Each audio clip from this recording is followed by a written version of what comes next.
Y volvemos a hablar de el espacio, pero en este caso de lo que habíamos anticipado, la Estación Espacial Internacional. En las redes sociales ayer era la invitación que a las 20:07 se iba a poder ver qué pasaba por el cielo mendocino, se pudo avistar desde distintas provincias de nuestro país, así es que vamos a hablar un poco de este tema con Walter García, que es divulgador científico, a quien le damos la bienvenida y las buenas tardes. Walter, ¿cómo está? Buenas tardes, bienvenido. Buenas tardes, ¿cómo están? Es un gusto estar con ustedes nuevamente. Bueno, nos encanta poder hablar de esto porque realmente poder ver que pasa sobre el cielo la Estación Espacial Internacional es algo realmente, es un espectáculo lindo, digo. La situación que se vivía ayer era muy linda, digo, no, el cielo estaba, nos daba las condiciones para poder hacerlo, pero la pregunta que yo le voy a hacer, ¿hoy vamos a poder volver a verla? Sí, mañana vamos a poder volver a verla, exactamente a las, si es que no me equivoco, 20:54. Es el horario en el cual lo vamos a vislumbrar. Lamentablemente tenemos que tener un horizonte oeste hacia el sur, bastante despejado, porque no se va a elevar mucho del horizonte. No va a ser como ayer, que cruzó, digamos, nuestra vertical. Se le dice vertical justamente sobre nuestras cabezas. Entonces esto va a ser más inclinado, más próximo y paralelo al horizonte. O sea que tendremos que rogar que se vayan las nubes que están ahí como presentes en el cielo, así es que ojalá lo podamos verlo, ¿no? Exacto, porque justo va a ser sobre las montañas. Claro. Entonces sabemos que comúnmente las nubes se ubican sobre ellas. Entonces va a ser un poco... puede ser que lo veamos en ciertos momentos cuando hayas determinados espacios entre nubes, o en su defecto hacia el sur, que comúnmente lo tenemos un poco más limpio. ¿Qué está haciendo en ese trayecto que hace sobre el cielo? ¿Toma fotografías? ¿Cuál es la tarea específica que hace la estación espacial cuando pasa sobre determinados territorios? Bien, dependiendo de la época o la misión que posea, hay astronautas que toman imágenes.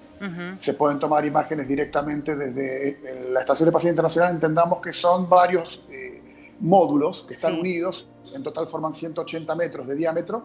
Y en cada módulo, exacto, está el módulo de vida, que es el módulo en el cual hace que la vida en la Estación Espacial Internacional sea realidad. Sin ese módulo no existiría vida. O sea, los astronautas no podrían estar, digamos, como los vemos en la televisión, que están así en ropa común como nosotros, ni siquiera con traje de astronauta, solos, así, y bueno, los vemos trabajando, ¿no? Eso es gracias a eso. Otro que es la parte donde está el laboratorio, donde se colocan plantas, se hacen cultivos, se hacen diferentes estudios. Otro que es un mirador, un mirador tal cual, como si fuese una ventana interesante, con un diámetro significativo. Salió muchísimo dinero poder hacer eso, en el cual nos permite ver, y desde allí se toman fotografías. Y obviamente la estación espacial posee un número importante de cámaras adosadas en las partes externas de la estación espacial. Pero en sí son muchas misiones. Por supuesto, una de ellas, como bien dijimos, es más para ver todo lo que sea investigación y estudio. Es más, uno de los estudios que se hizo fue sobre COVID, cómo se comporta el virus con respecto a atmósfera cero, o sea, no va a haber gravedad.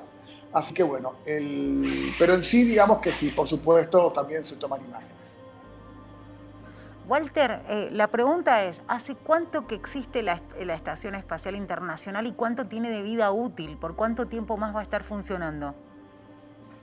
Bien, todo lo que se encuentra en el espacio tiene un principio y tiene un final. O sea, no es eterno. Esto quiere decir que lamentablemente las condiciones atmosféricas, no se dice atmosféricas, se dice las condiciones climáticas, es la palabra correcta, en el espacio son mucho más, digamos, dañinas o crudas que lo que sucede en nuestro planeta Tierra. Uno cree que tal vez un huracán, un ciclón, una ventisca, un sonda podría ser bastante terrible para el ser humano, pero lamentablemente en el espacio los riesgos son mayores. Esto se debe a la radiación que es uno de los factores importantes, y las temperaturas. Cuando Sí. le da el sol a la Estación Espacial Internacional, que es por eso que nosotros la vemos, porque la luz del sol refleja sobre los paneles y los laterales de la estación, Sí. es por eso que la vemos. No es que tiene luces o reflectores como un avión cuando lo vemos que viene. Claro, claro. No es así, no es así. Entonces, las temperaturas, cuando la vemos así iluminada, tiene 200 grados centígrados. Y cuando comienza a desaparecer, que justamente pasa, hoy lo vamos a ver. Por el que cono vamos a de ver cómo sombra, la proyección de la sombra de la Tierra. Es correcto. Estamos entrando a 200 grados bajo cero. ¡Wow! En ese breve segundo. Son segundos nada más. Y bueno, y entonces esas amplitudes de temperatura, Claro. y son riesgosas. Pero bueno, gracias, vuelvo a reiterar, a ese módulo de vida hace que se puedan dar las condiciones. La Estación Espacial tiene como dijimos, tiene un final. Se estipula que no más de 10 años, continuando como está ahora, se daría por finalizado. Sí. Y esto es hacerla precipitar hacia la Tierra. Entendamos que cada momento o cada mes que pasa, la Estación Espacial cae. ¿Por qué? Porque fuerza de gravedad que ejerce la Tierra hace que la estación caiga. Se encuentra a 350 kilómetros. Sí. Y se deja caer por 50 kilómetros aproximadamente. O sea que cuando llega a los 300 kilómetros, se vuelven a encender unos propulsores y el combustible que llevaron las distintas misiones. Sí. Para poder cargarlo, volver a encender y elevar la estación nuevamente a 350 kilómetros aproximadamente. El momento que sea su final, sí, la dejan directamente caer. Sí, ¿Quiénes conforman este proyecto? Porque sabemos que son agencias espaciales de varias naciones, ¿no? ¿Y cómo es el proceso de recambio de astronautas? Digo, primero que no cualquiera está preparado para ser parte de la Estación Espacial Internacional, sino que además es necesario esto de ir cambiando por una cuestión también de protección para los astronautas. Correcto. Para que podamos entender, desde más o menos la década del 80 en adelante aproximadamente, la Estación Espacial Internacional comenzó a crecer, de ser un solo módulo a lo que es ahora. La cantidad de astronautas varió, pero nunca estuvo ausente de personal. Siempre hubo astronautas en sí. El máximo a veces son 8 o 9, dependiendo justamente del reemplazo. Estos reemplazos se hacen comúnmente dentro de los 60 días o 90 días como mucho. Sí. ¿Por qué? Porque el ser humano, lamentablemente, al no tener gravedad en el sitio donde se encuentra, comienza a tener, por ejemplo, la pérdida muscular, sí, o hay ¿cómo se llama? Alteraciones también en los huesos por culpa del calcio, que lamentablemente sí, no es suficiente, o inicia lo que se llama osteoporosis. Ajá. Entonces, obviamente, cuando vemos videos en la Estación Espacial Internacional, notamos que la persona se encuentra haciendo deportes, como que hay una cinta, claro, pero no son suficientes para que esas alteraciones no se produzcan. Sí la van a hacer paulatinamente, pero en todo momento va a estar cayendo. Es por eso que cuando se produce el reemplazo de los astronautas, que esto sucedió hace una semana más o menos, 3 de los astronautas que descendieron, justamente ellos, probablemente, si ustedes ven los videos cuando en Siberia, en la parte de Rusia, cuando desciende la cápsula y se apoya o aterriza, podemos decir, y van los rescatistas, notamos que siempre los astronautas se encuentran sentados. Pueden pasar horas y todavía están sentados. No es que es más cómodo sacarlos así o es más cómodo para ellos. No, es el problema de la gravedad que lamentablemente les impide pararse. ¡Wow! ¡Qué increíble eso! Así que, entonces, hoy podemos decir que uno de los pasos más importantes para poder llegar el hombre a Marte, sabemos que son meses de viaje, sí, por tal motivo, la nueva misión, esta que digamos, acopló a la Estación Espacial Internacional hace una semana aproximadamente, tiene como objetivo que 2 astronautas, un ruso y un norteamericano, ambos se queden en la Estación Espacial Internacional durante 1 año y ver las consecuencias que traería.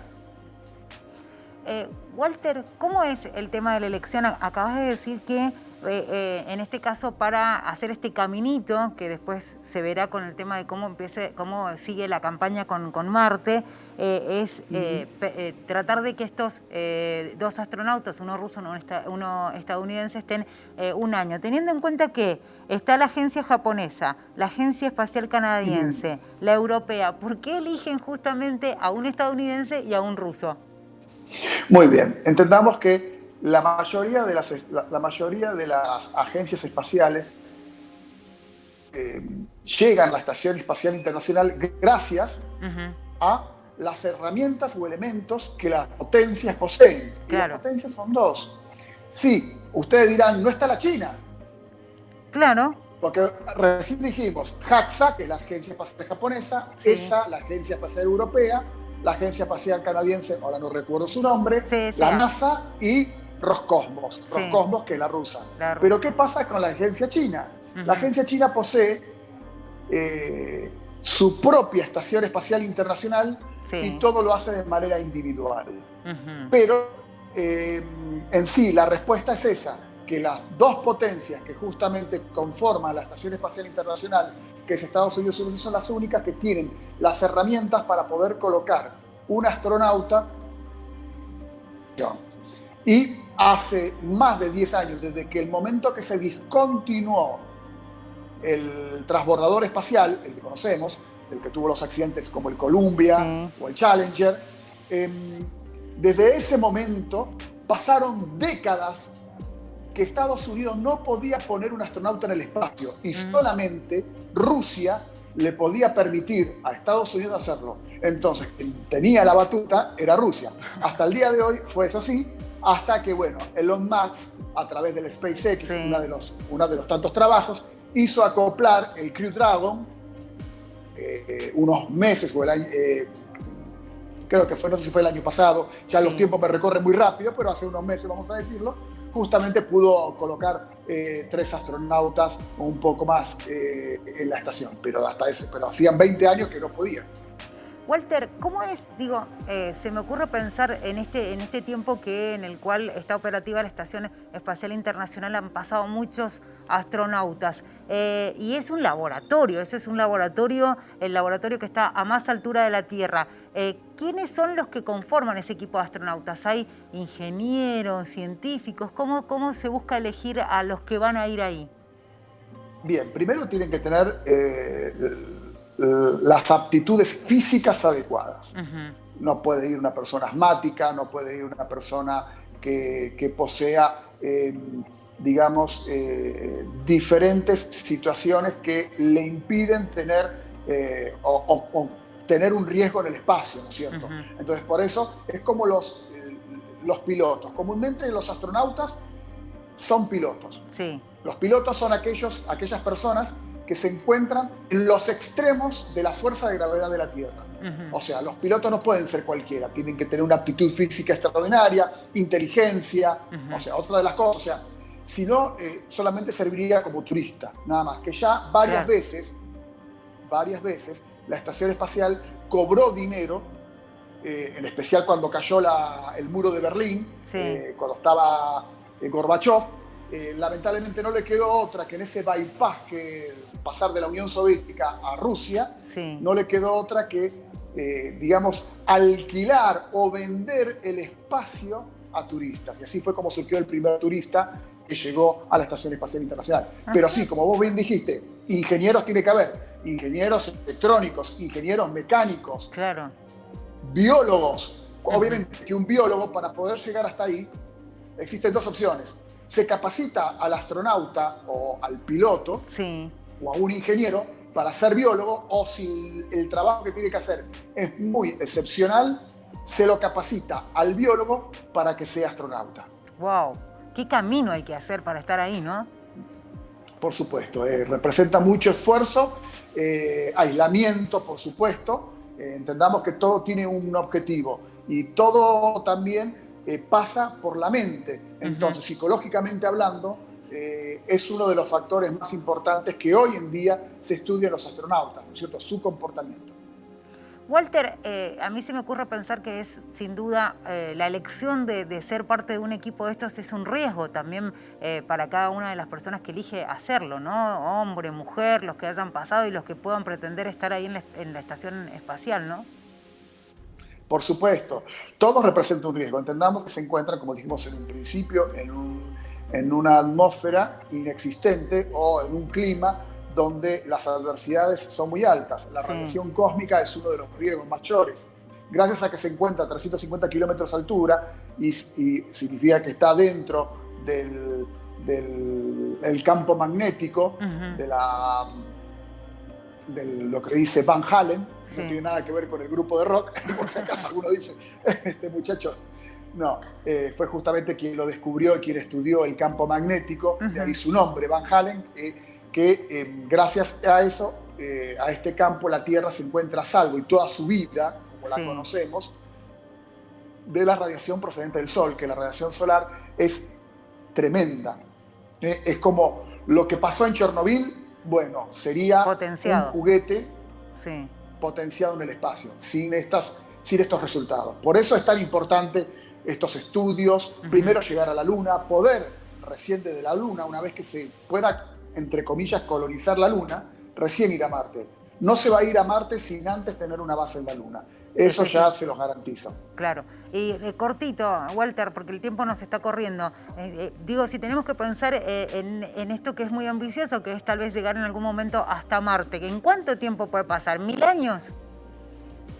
No, es mucho. Calculemos más o menos dentro de los próximos 50 años. Un poco antes, yo pensaba que nos faltaba un montón. Un poco antes, tal vez, pero dentro de los 50 años de aquí en adelante, en ese periodo, estaremos justamente amartizando, se podría decir. Amartizando, me gusta ese término. Bueno, no era que yo pensaba que iba a pasar mucho tiempo más, pero va a ser menos. Por lo menos tal vez lo veamos nosotros o las generaciones que vengan, que eso es importante. Walter, muchísimas gracias por tu tiempo, nos encantó este tema, queríamos hablarlo con vos, así que ha sido un placer tenerte acá en Atardecidos. No, por favor. Y para finalizar, si me permiten, en forma rápida y sencilla, los invito a entrar a la página web www.elfirmamento.com.ar. Hay una acción que se llama Tránsito Estación Espacial Internacional. Cualquier persona que ingrese a la página, en esa sección va a saber en qué momento, desde el lugar que lo está haciendo, en qué momento pasa o transita la estación espacial y justamente van a saber el horario, la dirección y todo eso. Y cómo salir y para dónde mirar, que eso es importante. Exactamente. También. Walter, un abrazo grande para vos. Otro para ustedes y será hasta la próxima. Hasta la próxima. Walter García, divulgador científico, hablando con nosotros del paso de la Estación Espacial Internacional sobre cielo mendocino. Recuerden, hoy también va a estar pasando, espectáculo que vamos a poder ver siempre y cuando nos permitan las nubes y se despeja un poco el cielo, vamos a poder ver este fenómeno tan particular que nos da esta Estación Espacial Internacional. Nos encantó la idea. Ayer la invitación, como decíamos, había surgido mucha movida en las redes sociales a partir de esa posibilidad y como decíamos se vio en distintas provincias, fue un espectáculo realmente muy pero muy lindo.